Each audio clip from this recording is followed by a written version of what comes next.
Those were imaginary fireworks that just went off in my head. So guys, welcome to the WilliamsToday Show, episode 60. And in episode 60, we wanted to make this episode as boring as possible. So as you guys can see behind us, nothing special happening whatsoever. And honestly, guys, not even going to beat around the bush here. We are 60 episodes in, and we have talked about almost every category. That we could really think of. Yeah, we've talked about title, we talked about lenders, we talked about the changing market, we talked about inspections.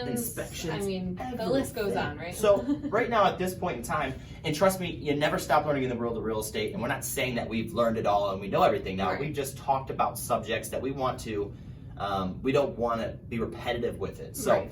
On today's episode, we want to talk about the importance of having a strong realtor in your corner that can negotiate. Because at the end of the day, and I say this jokingly but kind of serious, you are paying your realtor in essence to deal with stress.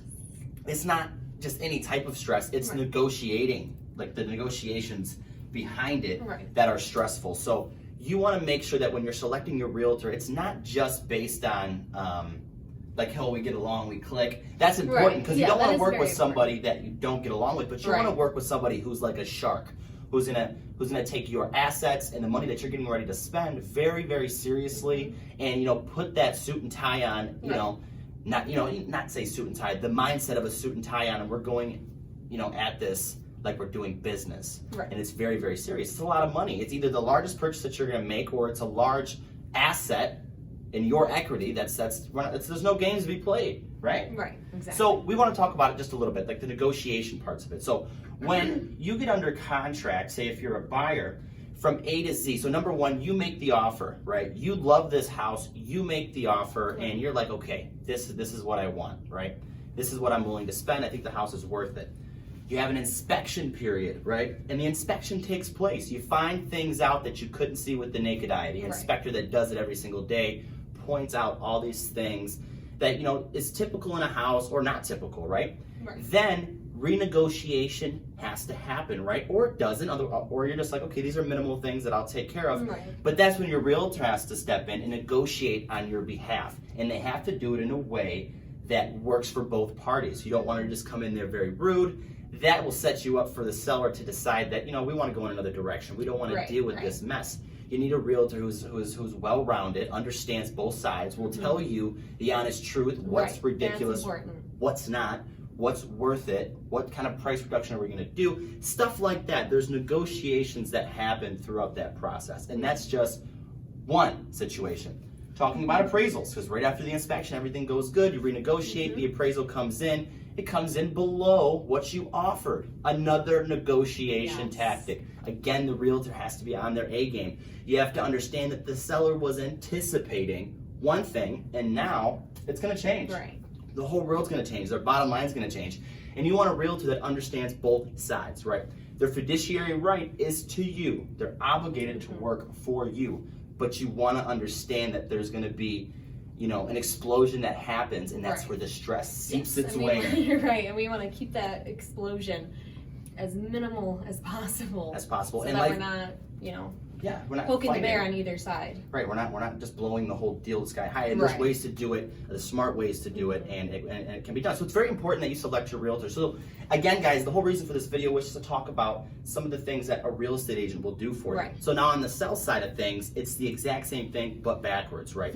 You talk about a price that you want your property to go on the market for, and then things like that come to mind, because the real estate agent, again, is not an inspector. Will walk through the house, visualize it from the cosmetic standpoint, should not pretend like they're the inspector. You can see noticeable things that may come up in an inspection, but being prepared and ready to negotiate based on knowing those things is very, very important as well.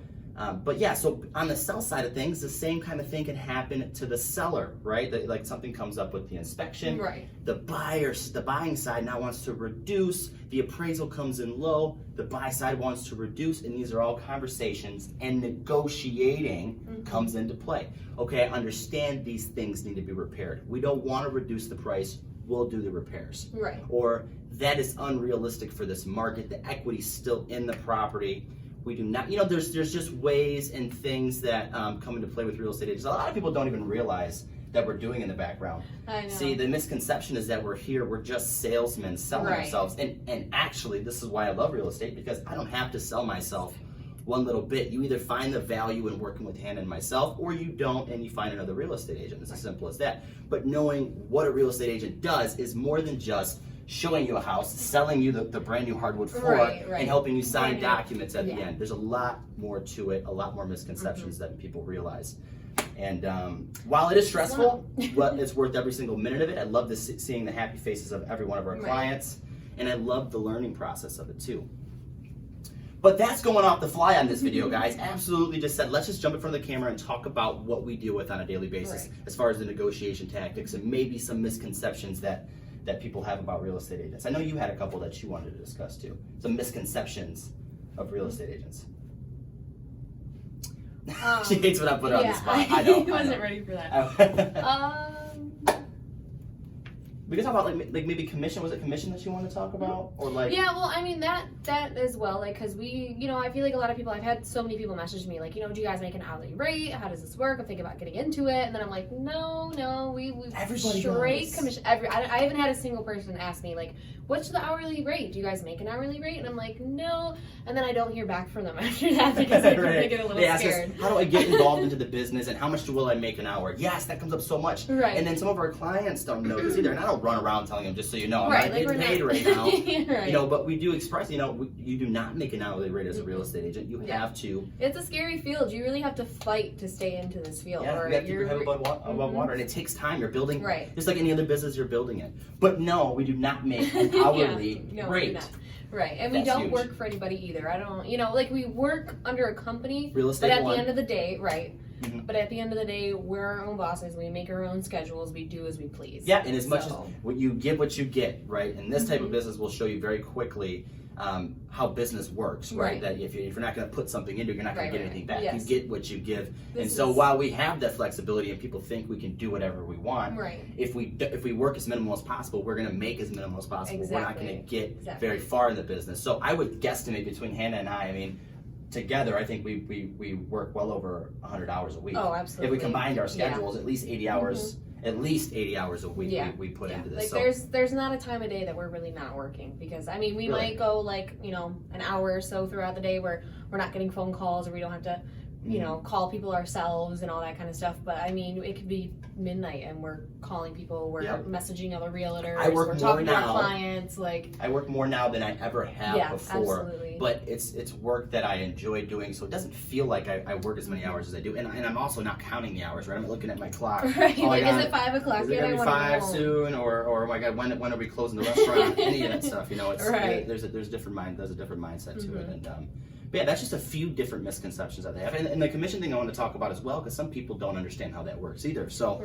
when you're a buyer hitting the market in the world of real estate, the seller side will usually pay the commission to both buyer and seller's agents, because the buyer is already putting so much down on the house, so much money into the process, while the seller is collecting a check. That's pretty much the sum of what they're doing. They're collecting the check. So they pay the real estate commission fees. So a lot of buyers are like, oh, I don't know. If I can afford the fee. Well, guess what? 9 times out of 10, it's free 99 to you. Yeah, for your services, right? The buying the house part's not free. It's right. We're free to you. And we had the conversations with the sellers too, because sellers are like, why am I paying the full 6%? Well, when you bought the property, how much did you pay your realtor? Oh, I didn't. Right. So that's just the circle of life in the world of real estate. In some situations, sellers don't want to provide the commission. Well, it shouldn't happen that way. But in that situation, you can have a discussion. We'll have a discussion with our buyers and say, hey, listen, I understand you're putting a lot of money down towards the house, and, we don't want to squeeze any extra money out of you can, but if you feel you see fit, let's talk about, what we're going to get paid for. We're not working for free, right? And, that's another negotiation. Yes, I was about to say that. But yeah, so that clears that up. There's 3 main things that, that's misconcepted. Is that a word? I hope so. Misconcepted in the world of real estate. But yeah, guys, that is our boring 60th video. And I haven't been saying this. The rules, guys. We forget the rules. I put it in the hashtags. But we haven't been starting it out. We've just been like flying through these lately. I know. It's not a bad thing. It's not a bad thing. We're getting better. So. Positive impact, one day at a time. We are Crickety Coconut, cracking the code. And as always, guys, It costs $0 and 0 cents to be a decent human being in this world. Smile, hold the door open for that lady that's walking into the super center. Be nice, don't cuss people out in traffic. Just be a good person. It's free. Right? High five. Episode 60. You guys have a great week, and we'll see you on the next episode.